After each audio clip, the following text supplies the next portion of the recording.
Prince Harry is currently in the UK for a privacy trial against Associated Newspapers, which is the publisher of the Daily Mail and the owner of this channel. If Rebecca English and Charlotte Griffiths truly have nothing to hide, go into that studio and tell the damn truth.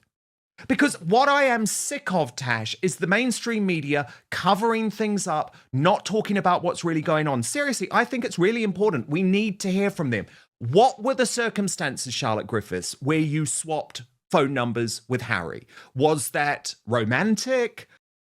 Breaking today, the Daily Mail in crisis over Prince Harry's allegations, specifically involving two of their royal stars, Rebecca English and Charlotte Griffiths, in court this week. Remember, one of those revelations was that Harry had actually swapped phone numbers with Ms. Griffiths, who is now operating as a propagandist for Harry in the Mail on Sunday newspaper, where she is now the editor-at-large. Of course, what's incredibly difficult for this newspaper, and why I think their coverage is now corrupted and cannot be trusted, is that they are at the heart of these revelations, yet they are unable to report them and have to try and pretend it's business as usual. Of course, Rebecca English and Charlotte Griffiths are two of the stars of the Daily Mail's Palace Confidential show, which has now been left in the unenvious position of trying to cover this story without covering this story.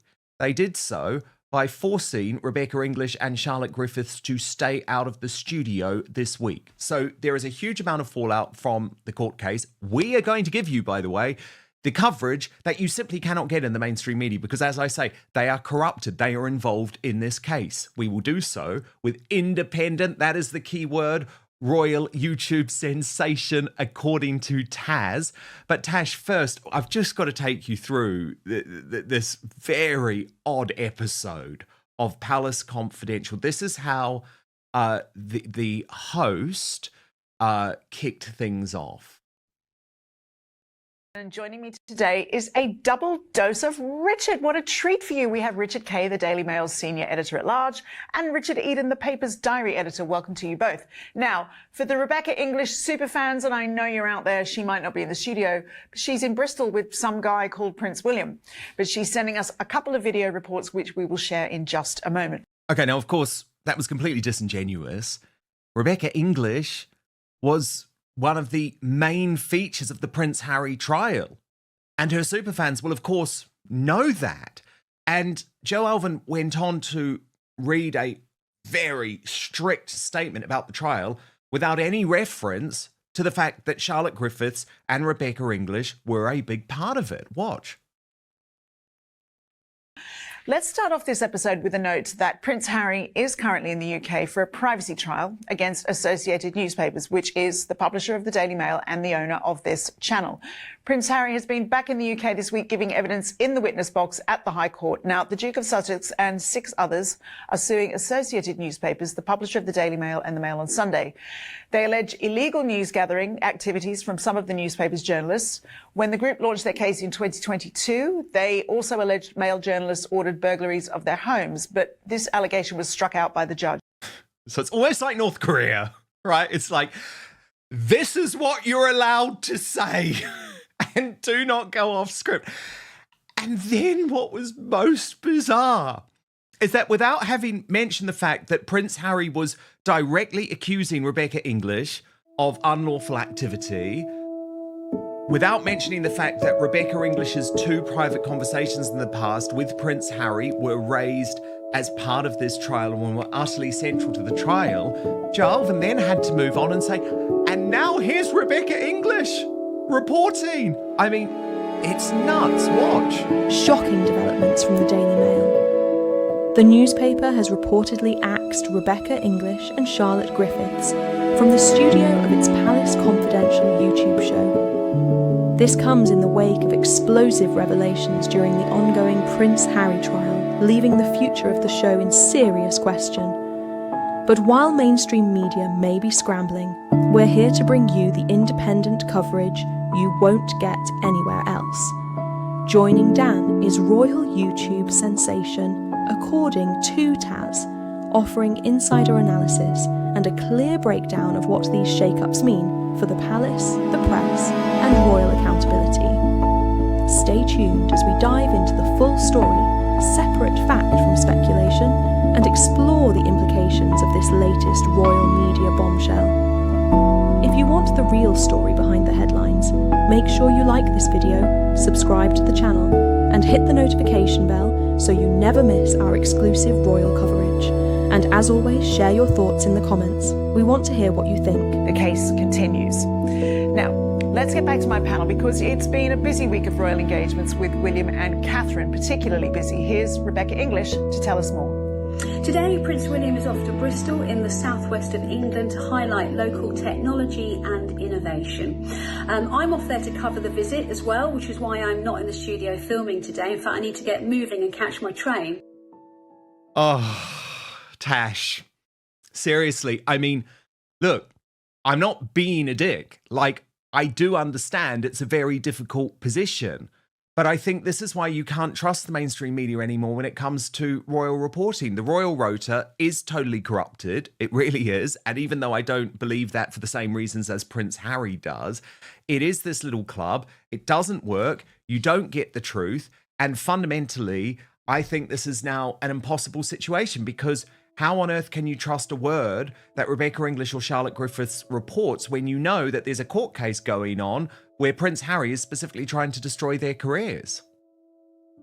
I mean, I really would have had a lot more respect if they'd have just said that due to both, our usual regular stars of the show, both being embroiled and being called into this current court case, they're obviously not here in the studio. I think people would respect it a little bit more, but to just say they're not there, well, Charlotte, I didn't watch it myself, but she hasn't had a mention yet, but Rebecca's off covering Catherine and William, and that's why Tonight, Dan is joined by royal YouTube sensation according to Taz, as we break down a jaw-dropping Hollywood twist that has taken royal and celebrity circles by surprise.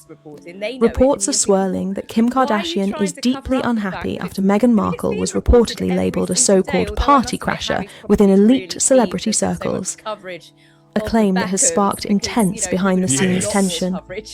Sources now suggest Kim may be prepared to reveal private details that could seriously challenge Meghan's carefully managed public image, raising fresh questions about what really happened behind closed doors. Why has Meghan suddenly found herself on the wrong side of one of Hollywood's most powerful influencers? And could this fallout have lasting consequences for her A-list ambitions? We examine what's being claimed, what evidence is being discussed, and why this story is gaining traction beyond the mainstream media. Don't forget to like this video, subscribe to the channel, and hit the notification bell so you never miss our exclusive royal and celebrity coverage. And as always, drop your thoughts in the comments. We want to hear what you think. Romantic? Because he claims, Tash, that he at that point didn't know that she was a journalist. So if he's swapping numbers, then was it a romantic connection? Does that now mean that she should declare that in her reporting? That's the first thing. Then, of course, we come to Facebook and the fact that Charlotte Griffiths claims that she was communicating with someone called Mr. Mischief, who she believed was Harry. Well, Harry's saying, no, that's not me. Now, can we see these messages, Charlotte? Why have you kept this secret for so long? You're now being given all of these stories about Prince Harry, and you've turned into a propagandist for Prince Harry and Meghan Markle lately.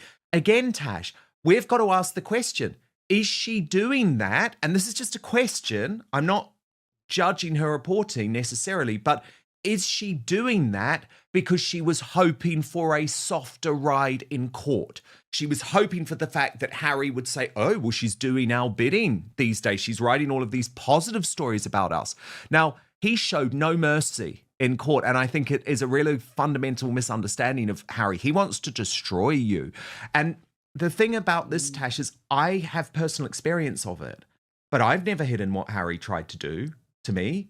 He tried to destroy me. He tried to destroy my life for reporting the truth. He tried to drag me into court for my reporting. But I had nothing to hide, Tash, because my reporting of Megxit and all of those stories was perfectly legal. What he was claiming about me was wrong. So Rebecca English and Charlotte Griffiths, what are you afraid of? If you did nothing wrong, what are you afraid of? And there is a fundamental question that Rebecca English does have to answer, which is, why were you sending these emails about trying to blag from British Airways Chelsea Davies' seat on the plane? What's your explanation? Come on, let's hear it. So I'm sorry, Tash. I I think Harry's evidence was awful and terrible and self-serving, and I think he's a total narcissistic, horrible force. But at the same time, I think the Mail trying to hide away these reporters, it's not going to work. We live in a new world now. If you've got nothing to hide, get into that goddamn studio and tell us what went down, because there's a lot we actually need to know before those reporters can ever be trusted again.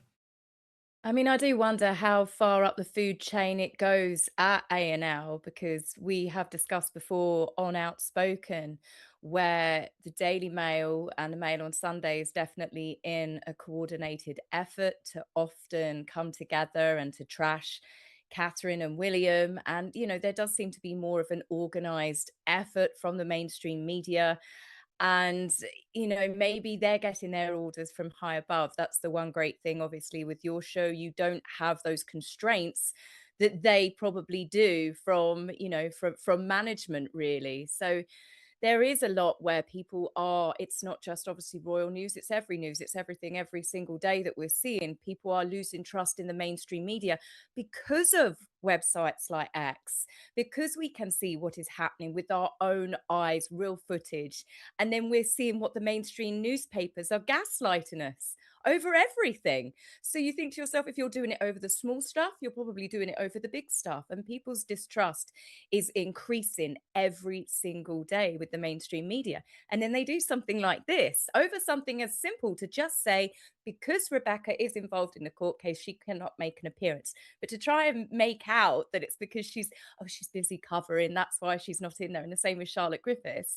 It just shows that they're trying to cover it up in a way. What are you covering up? It makes people ask questions. Yeah, absolutely.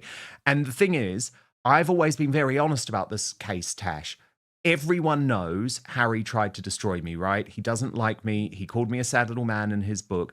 But actually, I'm a innocent party in all of this. I have never, ever done anything illegal in my reporting, full stop. And I've always, I swore on oath at the Leveson inquiry. So I am looking at this case independently.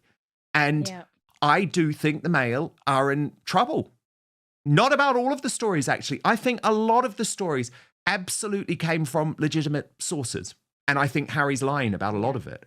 But not the seat blagging. I'm just not convinced, because Rebecca English says she doesn't remember the email being sent. Well, I don't see how that stacks up as a defense, given the email has actually been presented. And as Tom Sykes revealed earlier in the week, it's only been presented because the Sun revealed the email in discovery for another case. Anyway, let me just show you, because we've got our AI Prince Harry who came into action this week, Tash, so we could sort of show people from inside the courtroom, given we have these ludicrous rules. Was it like? Yeah, because we have these rules, you can't film in court and all of that in the UK.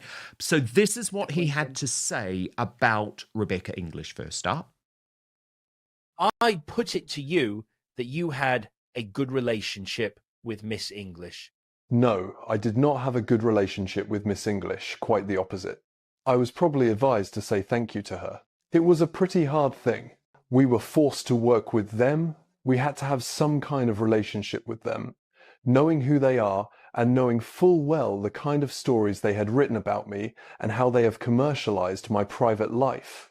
Why didn't you complain to Miss English about the articles being written? Hindsight is a beautiful thing, Mr. White. And then this was the exchange about Charlotte Griffiths' watch. I had no idea she was a journalist. I never used the name Mr. Mischief. Did you meet her in Ibiza? I don't think that can be right. I don't believe I have ever been to Ibiza other than with my now wife. My social circles were not leaky. I want to make that absolutely clear. I would have to cut contact with this person.